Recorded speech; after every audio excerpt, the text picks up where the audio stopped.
मित्रों, जब भी प्रेम की बात आती है तो सबसे पहले हमारे मन में राधा कृष्ण की प्रेम की कथा याद आती है।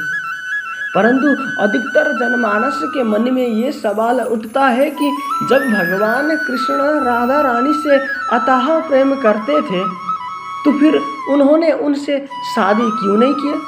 अगर आपका मन में भी ये सवाल उठता है तो ये वीडियो आपके लिए ही है, क्योंकि आज के इस वीडियो में आपको इस सवाल का जवाब बताने जा रहा हूँ कि आखिर भगवान श्री कृष्ण ने राधा रानी से विवाह क्यों नहीं किया। तो वीडियो का अंत तक हमारे साथ जरूर बने रहे।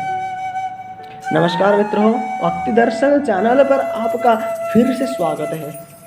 हिंदू धर्म ग्रंथों में इस प्रसंग से जुड़ी हुई कई कथा प्रचलित है, जिनमें से सबसे पहली कथा के अनुसार ऐसा माना जाता है कि राधा और कोई नहीं बल्कि श्री कृष्ण का ही एक रूप थे।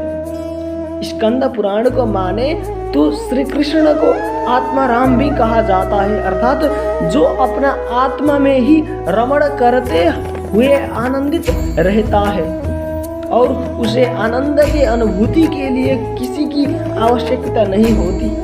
उनकी आत्मा तो राधा ही है, अतः राधा और कृष्ण को कभी अलग नहीं किया जा सकता। ऐसे में फिर राधा और श्री कृष्ण की विवाह होना और बिछोड़ने का सवाल ही नहीं उठता। श्री कृष्ण ने ही खुद को दोनों रूप में प्रकट किया था। ये भगवान का एक मनोरम रूप है।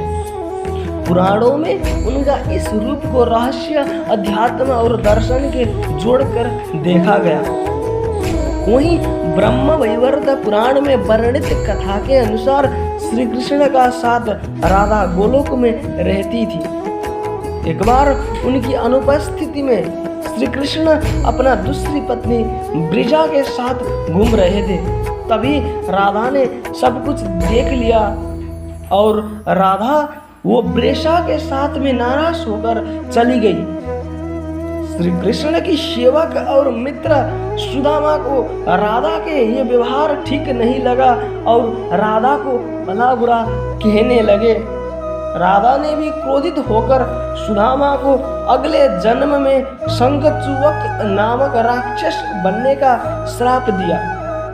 इस पर सुदामा जी ने भी उनको पृथ्वी लोक में मनुष्य का रूप में जन्म लेकर 100 वर्षों तक कृष्ण विचुक का श्राप दे दिया। राधा को जब श्राप मिला था तब श्री कृष्ण ने उसे कहा था कि तुम्हारा मनुष्य रूप में जन्म तो होगा, लेकिन तुम सदा मेरा पास रहोगी। यही कारण था कि राधा और कृष्ण का बचपन में बिछोड़ हो गया था। जबकि रामचरित्र की बाल कांड के अनुसार एक बार विष्णु जी ने नारद जी के साथ छल किया था। उन्हें खुद का स्वरूप देने का बजाय ब्राह्मण का स्वरूप दे दिया था। इस कारण वो लक्ष्मी जी का स्वयंवर में हंसी के पात्र बन गए थे और उनके मन में लक्ष्मी जी से विवाह करने का अभिलाषा बस केवल अभिलाषा ही रह गई थी। नारद जी को जब इस छल का पता चला तो वो क्रोधित होकर वैकुंठ पहुंचे और भगवान को बहुत भला बुरा कहने लगे और उन्होंने पत्नी वियोग का श्राप भी दे दिया। और नारद जी के श्राप के वजह से रामावतार में भगवान रामचंद्र जी को सीता का वियोग सहना पड़ा और कृष्ण अवतार में देवी राधा का। इसके अलावा एक प्रमाणिक कथा के अनुसार राधा श्री कृष्ण से 5 वर्ष बड़ी थी। राधा ने श्री कृष्ण को पहली बार जब देखा था तब उन्हें उनकी माँ यशोदा ने ओखल से बांध दिया था।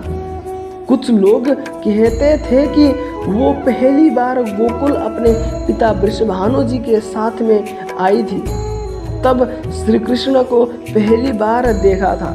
जबकि कुछ विद्वानों का माने तो कृष्ण और राधा की पहली मुलाकात सत्य युग में हुई थी। जो भी हो, लेकिन राधा ने कृष्ण को देखा तब वही के प्रेम में पागल जैसी हो गई थी और कृष्ण भी उन्हें देखकर मोहित हो गए थे और फिर दोनों में प्रेम हो गया था। ऐसा माना जाता है कि तभी राधा कृष्ण की मुरली का धुन सुनकर बावरी होकर नाचने लगती थी और वो उनसे मिलने के लिए बाहर निकल जाती थी।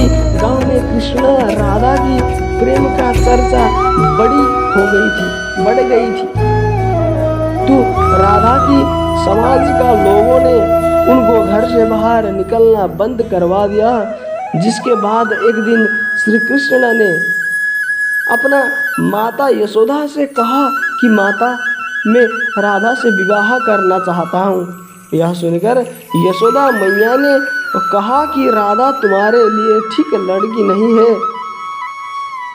पहले तो ये है कि तुमसे 12 साल बड़ी है राधा, और दूसरा ये है कि राधा का मंगनी तो रायण के साथ पहले से ही हो चुकी है और वो एक कंस का सेना में है, अभी युद्ध लड़ने गया है।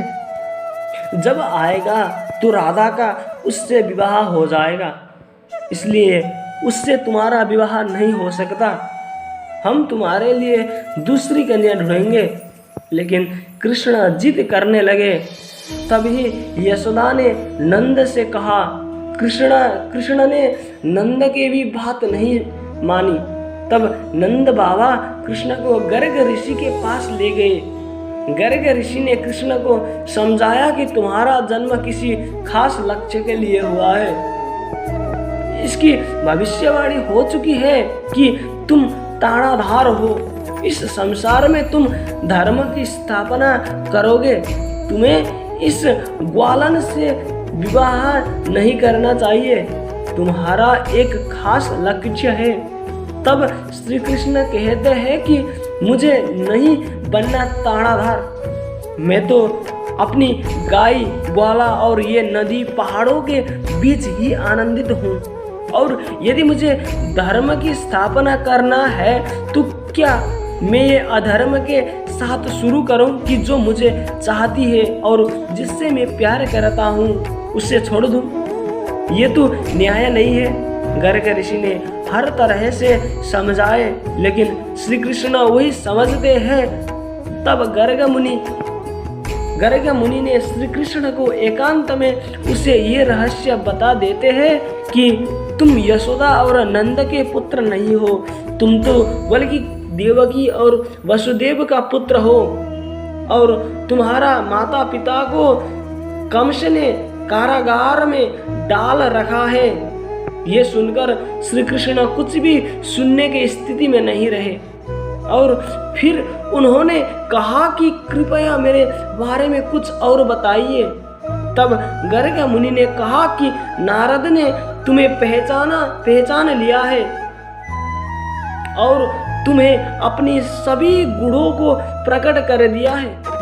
तुम्हारा जो लक्षण इस और संकेत करते हैं कि तुम ही वह महापुरुष हो जिसके बारे में ऋषि मुनि ने भी चर्चा करते हुए आ रहे हैं। इसे सुनकर श्री कृष्ण चुपचाप उठे और गोवर्धन पर्वत पर सबसे अगले चोटी पर जाकर अकेले आकाश को देखने लगे।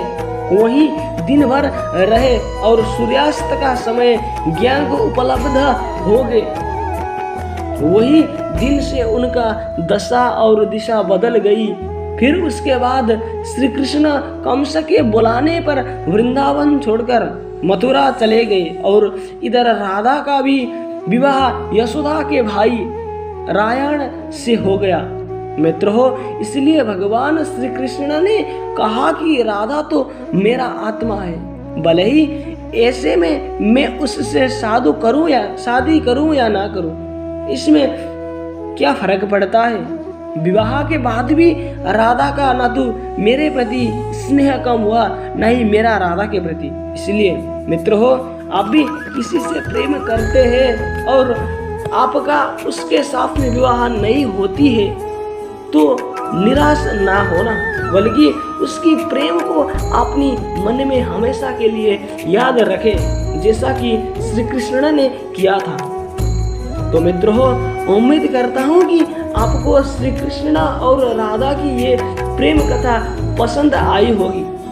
अगर पसंद आई हो तो इसे ज़्यादा से ज़्यादा लाइक करें और अपना साथियों के साथ में शेयर भी अवश्य करें। फिलहाल आज के वीडियो में इतना ही। अब हमें इजाज़त दे। आपका बहुत बहुत शुक्रिया।